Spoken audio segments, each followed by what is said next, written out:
దేవుని పరిశుద్ధ నామానికి స్తుతి కలుగునగాక.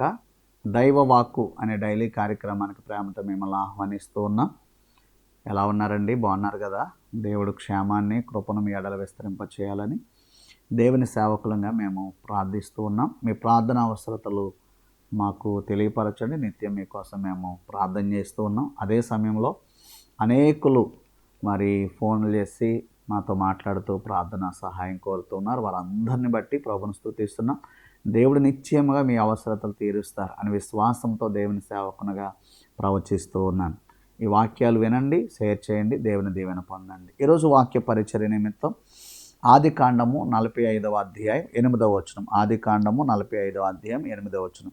కాబట్టి దేవుడే గాని మీరు నన్ను ఇక్కడికి పంపలేదు, ఆయన నన్ను ఫరోకు తండ్రిగాను తన ఇంటి వారికి అందరికీ ప్రభువుగాను ఐగుప్తు దేశం అంతటి మీద ఏలికగాను నియమించాను. ఆమెన్. వండర్ఫుల్ కదండి.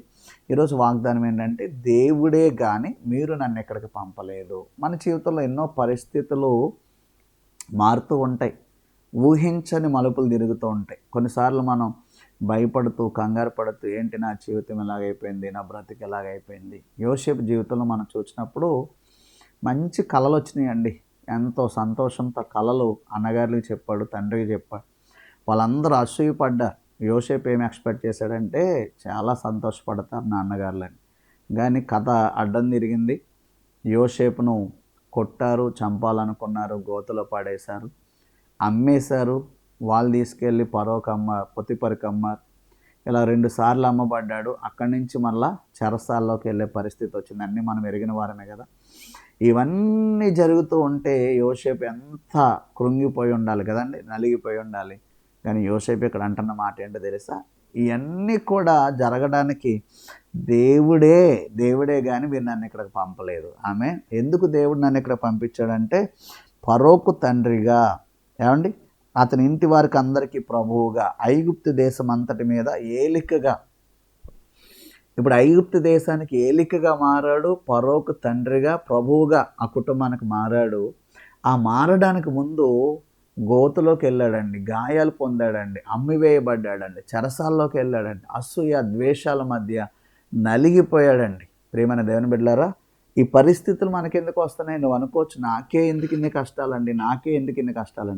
నిన్ను దేవుడు ఏలికగా నియమించాడేమో, నిన్ను దేవుడు ప్రభువుగా చేయబోతున్నాడేమో, నిన్ను దేవుడు ఏమంటే ఉన్నతంగా నిలబెట్టబోతున్నాడేమో. దేవుడే కానీ ఎవ్వరూ నిన్ను ఇక్కడికి పంపలేదు. అది గుర్తుపెట్టు. నీకున్న స్థితిని దేవుడే ఇచ్చాడేమో, నిన్ను రాబోయే పరిస్థితుల్లో ఉన్నతంగా మార్చబోతున్నాడేమో. యోసేపు జీవితాన్ని మనం ఆదర్శంగా తీసుకుంటే ప్రభువు దర్శనం అతను కలిగిన తోడనే ఎన్నో మలుపులు.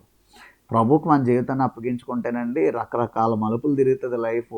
తిరిగి దేవుడు నిన్నేం చేయబోతున్నాడంటే ఉన్నతంగా ఏలికగా చేస్తాడండి. హల్లెలూయా. మోషే జీవితం చూడండి. మోషేను నైల్ నదిలోకి వెళ్ళే పరిస్థితి వచ్చింది మోషేది. అక్కడి నుంచి ఫరో రాజకుమార్తె ఇంటికి వెళ్ళే పరిస్థితి వచ్చింది. అక్కడి నుంచి అరణ్యానికి వెళ్ళే పరిస్థితి వచ్చింది. అక్కడి నుంచి ఏమంటే మళ్ళా ఐగుప్తు దేశం నుంచి ప్రజలందరినీ విడిపించుకొని అరణ్యంలో ప్రయాణం చేయవలసిన ఇన్ని మలుపులు ఎవరి వల్ల అంటే ప్రభువే కారణం. ఏమండి యోబు జీవితంలో కూడా మనం చూడగలుగుతాము.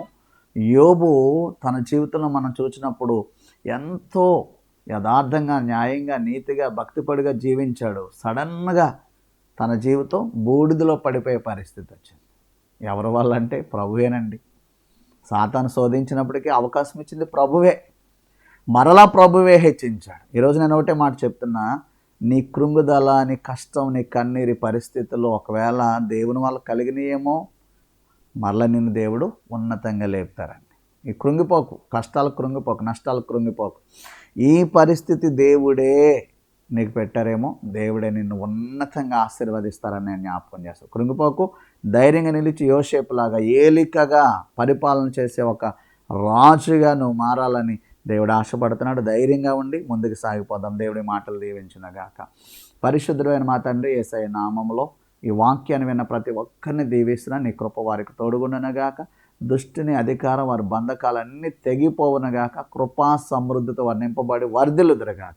యేసు నామంలో దీవించి అడుగుచున్నాను మా పరమ తండ్రి కుమార పరిశుద్ధాత్మ త్రియేక దేవుని కృప నిరంతరం మీకు తోడై ఉండునుగాక. ఆమెన్.